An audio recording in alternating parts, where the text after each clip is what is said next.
Like many people, I didn't grow up with money. I grew up working class with a single mother who had 3 jobs to keep us afloat. And when I would go to the homes of my school friends, I would feel pangs of jealousy at the mold-free walls, at the streets without used condoms and needles, at the second floor, more space. Having said that, I never felt poor. I grew up being loved. I grew up laughing. I grew up going to museums and theatre shows and getting to experience art, to think beyond the little place in which I grew up. I had the life-saving experience of homeschooling where I took my learning and my life into my own hands. And it was this that has propelled me to author books and lead organisations and perform on stage and screen. All this to say, I did grow up poor, but in the grand scheme of things, I know I grew up privileged. And like many people, especially those of us who didn't grow up with money, I want it. Lots of it. Not necessarily the money itself, but the things that it can provide access to, the ease and the weight that it would take off the back of my family. And sometimes this desire to be rich, to have money, feels at odds with my anti-capitalist politics. In my mind, and in the minds of many other anti-capitalists, money is seen as inherently bad. We associate it with violence. And I've noticed that in a lot of radical spaces, people are much quicker to note the ways in which they have struggled and not the ways in which they have privilege. There is a shame and a sense of moral failing that is carried by people who have access to the privileges that some of us don't. And that includes money. I think of privilege as kind of neutral on a personal level. It may tell us a level of information about someone, but as long as it's something they didn't choose to be or have, it's something that they can just use as a resource to serve the greater good. Obviously, on a systemic level, it is very much a bad thing and not so neutral, and is very much the result of systemic violence and oppression.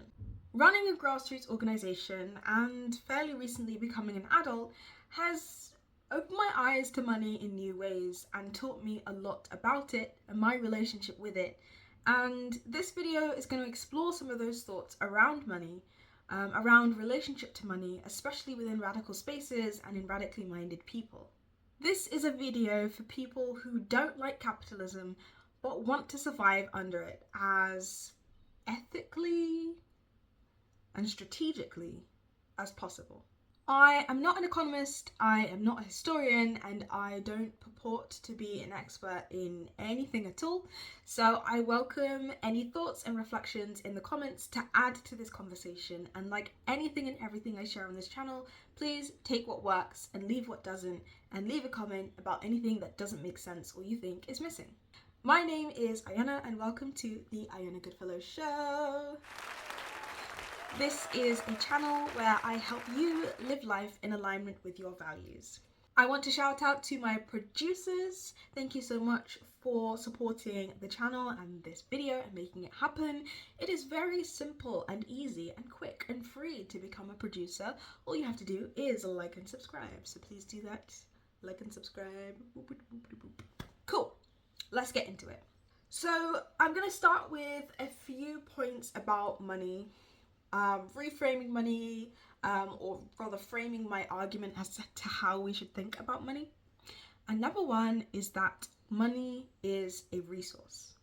Essentially, whether or not we like money and the systems that are attached to it, it's going to exist, at least for the foreseeable future. Those who are committed to fascism, to exploitation, and to oppression have money, and they have built the infrastructure they need to support their ideologies and to bring their vision of the world to life.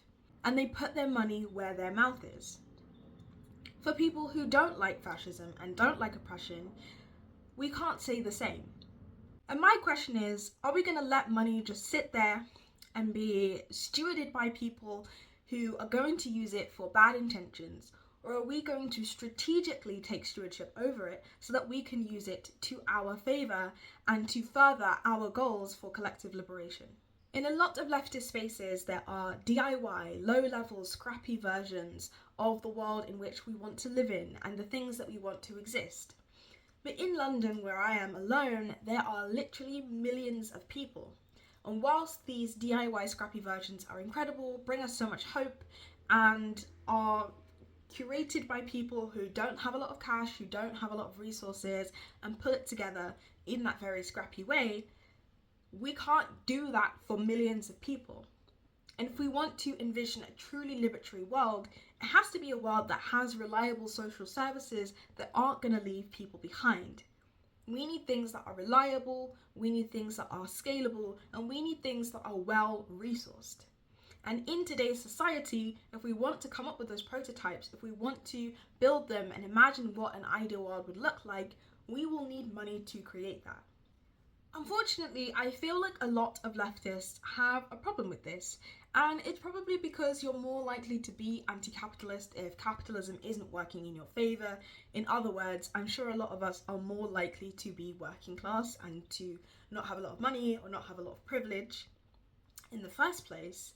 However, I think it is important for us collectively to be putting our money where our mouth is and to be investing in alternative systems, social services, and ways of being with each other beyond those smaller scale DIY scrappy versions. But I think so many people just have an aversion to money and see having money as a moral issue rather than something we can use as a means to an end. People who have money pretend that they don't because they feel bad about it. And people who want money pretend that they don't because they feel bad about it too. I think we should all collectively admit that we want money, not because we want to be capitalists, but because we want the things that money can buy. We want the systems that we deserve to live within and under and create and maintain, because we want healthcare and housing and a reliable, safe existence. I reflect often on someone that I came across a long time ago. This was somebody who grew up basically an aristocrat and had a family with huge amounts of wealth. But as she became radicalized and as she became aware of the systemic injustices of the world and her family's part in it, she decided to leave that behind and spent times in squats and basically, has sort of left her privileges behind in some way. I don't know the details, I don't know the nuances. It's very possible that that family was not safe, in which case I would not encourage anyone to do things that are going to put them in danger, but strategically, I'm curious about what it would have looked like to use that money to further those goals and to, at some level, try and right that systemic injustice rather than leaving it behind because it felt like a moral issue or because, the morality was incompatible with the reality that they were living with. Rather than feel bad about my privileges, I want to be accountable to them. And I want to make sure that I don't waste them, that whatever privileges I have, I can squeeze them and bleed them fucking dry so that I can use them as much as possible to support other people rather than deny I have them or leave them behind because I feel bad about it. In other words, it's not about me, it's not about you, it's not about us as individuals. It's about how we're going to serve the movements that we're part of by using strategy. And this brings me on to my second point, money as strategy. Money should be used strategically, with expected and intended impact, with feedback loops, with communities to which we are held accountable. Making as much money as you possibly can, as respectfully and ethically and least exploitatively as you possibly can within an inherently exploitative system is vital to furthering the strategic aims of our movements. Without those resources, we're going to struggle. Without those resources, the incredible low-scale projects that we could scale up and replicate and copy across our countries, across the world, die out quietly, slowly, and painfully. People burn out, and the world in which we deserve to live in gets further and further away. It would be a complete waste of my privileges. I would be a complete waste of a Westerner, a complete waste of someone who is relatively stably housed, fed, who has relatively stable access to healthcare, if I wasn't using this privilege as much as possible. And I could definitely be doing more. I could definitely be doing better than that. And most of the videos that I create for this channel are me holding myself accountable and sharing that with the world in case it helps other people. So I'm not beyond critique here, and I'm saying this to myself as much as I'm sharing it with you. And again, I'm obviously not advocating for putting yourselves in direct harm's way or exhausting yourself to a point of no recovery. Not just because that is sad for you, but also because that's not strategic. But what I'm saying is that financial capital is one of the most significant resources within the capitalist society we live in. Don't waste your possible access to it because you don't want to be a bad guy. Money shouldn't make you a bad guy. And if you wanted some more thoughts on how to build your personal strategy, then do check out my video on that. It is linked in the description. But for now, let's investigate this bad guy idea through my third point, money as a test. Thank you, notes. There is so much tension in organising spaces around money because people feel that it can lead to corruption or careerism, i.e. people's values being overridden by the desire to amass wealth and to have access to money, or careerism, people abandoning their values for the sake of just using social injustices and oppressions as a way to build a career for themselves and centering that over anything and everything else. And this tension sits alongside people's right to survive under a capitalist society, people's right to be compensated for their time and for their labour, and for the common inequalities that exist when people are taking on the labour of caring for others or building infrastructure, and how that imbalance is often mirroring systems of oppression and the patterns that we take on as marginalised and as privileged people, and the dynamics that are reflected in our organising spaces, even when we are doing our best to undermine and challenge them. Now, I will offer some thoughts for people working in groups, people working in organisations, and just generally people working with others around money towards the end of this video, so do stick around for that. I do recognise that, you know, money is a relational thing, and I'll stop there because I'm going to ruin a point for later. But continuing on my thought, money as a test, I want to remind everyone that money is a tool. It's a means to an end. It should never be the sole motivation or sole reason for the work. If you are only organising when you're getting paid or so that you can get paid, your work may be compromised. If you're choosing to do paid organising work so that you can continue to do unpaid organising work, or so that you can continue to do any work at all, then it's really important to make sure whatever work you're doing is really strategic and be in a consistent cycle of evaluating that. And again, my video exploring how to build your personal strategy should be helpful in brainstorming what that could look like for you. To give a personal example, I am the founder and executive director of Neuromancers, which is a peer-led grassroots organisation providing abolitionist, autonomous and accessible mental health care for the neurodivergent plus community. I founded this organisation when I was 15, and it was founded as a very informal grassroots organisation. And about a year ago-ish, we incorporated into a non-profit structure in the UK. And I would say the strategic value of our work and the strategic approach to our work has improved significantly. The restructuring of the organisation aligned with lots of other restructuring that happened, and the development of an actual strategy, which has been incredibly helpful in making sure the work we're doing has the intended impact. I highlight this because I am getting paid for some of the work that I do at Neuromancers, and probably half of it is unpaid. Getting paid means I can properly focus on continuing to build and maintain this organisation whilst offering me a level of sustainability as a young disabled person. But even if I wasn't getting paid, I would still be doing this work.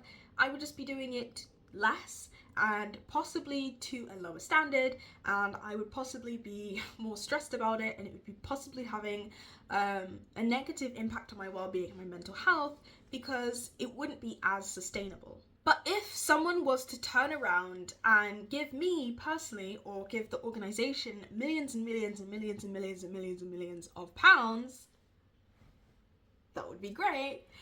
I'd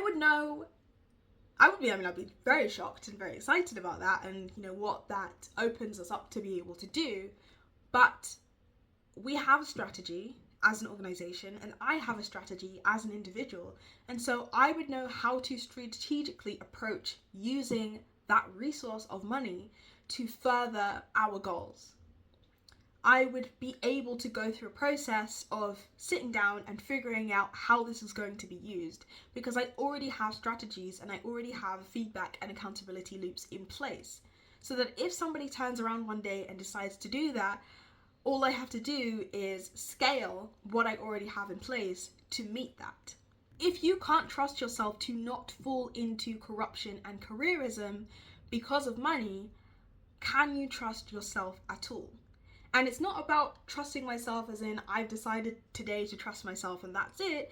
It's about continually holding yourself accountable and being in conversation with yourself, being in conversation with your community, and considering your relationship to money and working on it as part of your strategy to make sure that you are utilizing your privilege as much as possible and as impactfully as possible. Because the fact is, as hard as it is to get sometimes, money is pretty fucking common. There may be a point sometime in the future, depending on what kind of things you're involved in, where you might be tempted with something much more significant than money. And when that happens, you need to be able to trust yourself through that. But that's a question that you can point not just to yourself, but to other people too.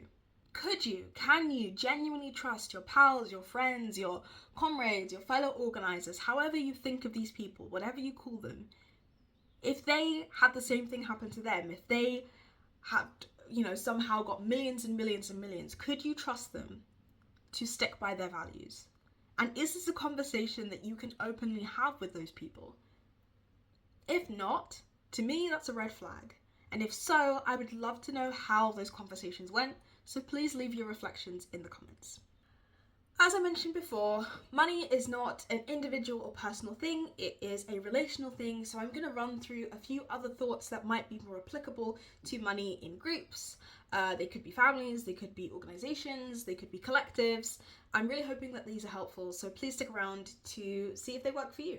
The first one, which is an extension of money as a resource and something I mentioned just now, is that money is a tool, which basically means the same thing, but sometimes saying things slightly differently helps different kinds of people have them absorbed in their brains. So I'm hoping that thinking about using these two very similar words is helpful to somebody out there.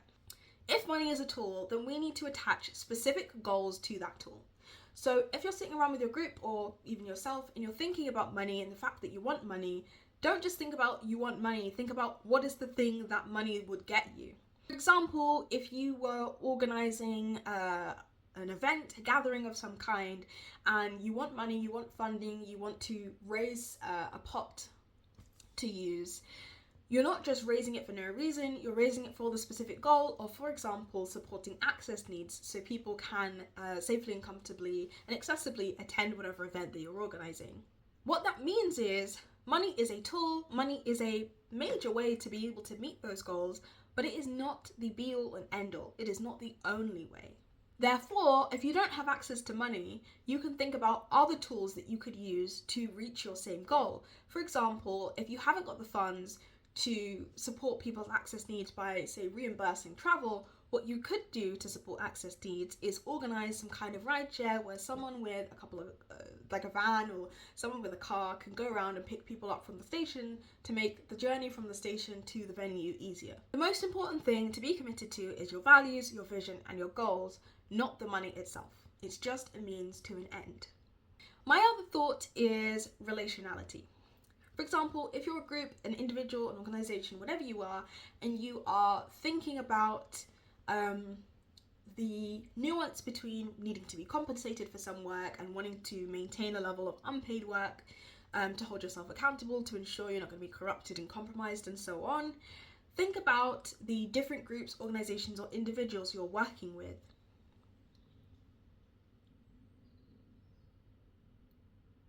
You might have higher expectations for an organization like a university that clearly has a lot of money, a lot of resources, and gatekeeps those resources, versus a community group who are clearly not very well funded, if at all.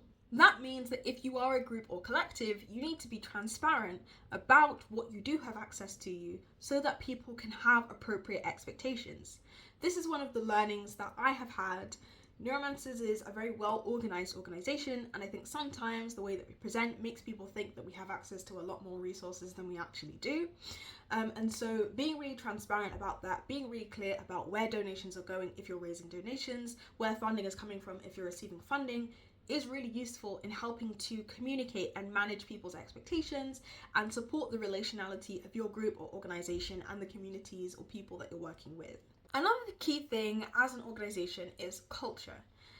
When it comes to the nuances of paid and unpaid work and figuring out what people would feel comfortable with, this can sometimes be quite personal and super dependent on an individual's life circumstances and strategy. But there are things you can do as a group to make things easier, or questions that you can ask yourself.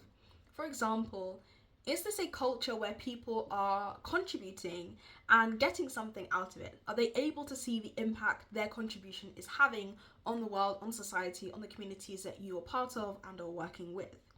If not, it might be harder for people to feel justified in committing in an unpaid capacity. Obviously, this hugely depends on the way in which your organisation works, the way in which it's structured, and what is appropriate. There may be situations where it's not appropriate for people to see the impact or engage with the impact, but there are cases where it will, so hopefully this question is helpful for you guys. If people can't see the impact of their work, sometimes they end up feeling tokenized or extracted from or just consulted with, and that's where people feel like they need to be compensated because they're not sure of the value they're getting out of it. Couple other questions to ask as a group are around sustainability. At what scale do you need to exist in order to operate sustainability? What does sustainability mean and look like for you? Some people, some groups, it will look like existing for as long as possible. For other groups, there will be a very specific timeline. For example, when, once the state passes, there's no need to continue, and therefore you can kind of dissolve and move on to whatever's next. You may also want to consider whether the work you're doing is hyper-localized or if it's something to be replicated through many different cultures and contexts. This all affects the level of funding and the kind of financial resources that your organization would need. So this is why I find those questions helpful. And lastly, I have a thought around economic independence. What can your group or your network of groups do to reach a level of economic independence? We're still going to need money in a capitalist society to continue the work we're doing, but how can we take that money out of the hands of not just the fascists, but also the mainstream systems that aren't controlled by us and put it in our own hands? How can we create networks of self-funding that supports not just our sustainability as an individual, group, collective, or organization, but the sustainability of other groups, collectives, and organizations that are sharing in our values, where we are working together strategically to meet whatever goals we're working towards. This is not about getting money for money's sake, it's about putting as much as possible within community control. This will require us to use and follow a semi-capitalist logic, as we will have to in order to survive capitalist society. But where we can keep money in community, we should. Things that can help us with this are community bookshops, cafes, gardens, mini markets, and more. This means that the resources are more easily accessible to those who are aligned with us, and mean that we don't have to constantly be appealing to the systems and powers that be in order to sustain the important work that we're doing. To summarize, within a capitalist society, we will need to use the financial to get us closer to a sense and reality of freedom. Even an ideal society will still rely on resources and labour. So figuring out how to do this as effectively and respectfully as possible is important. Rather than pretending that freedom from capitalism is going to be achieved by simply ignoring money, pretending it doesn't exist, and feeling bad for having it, let's approach it with strategy and intention. Let's use it as a resource and a tool for good. And let's use it as a test to keep holding ourselves accountable. This has been AIYANA for the AIYANA Goodfellow Show. Thank you so much for listening to this. Please leave a comment, like, and subscribe, and I will see you in the next one.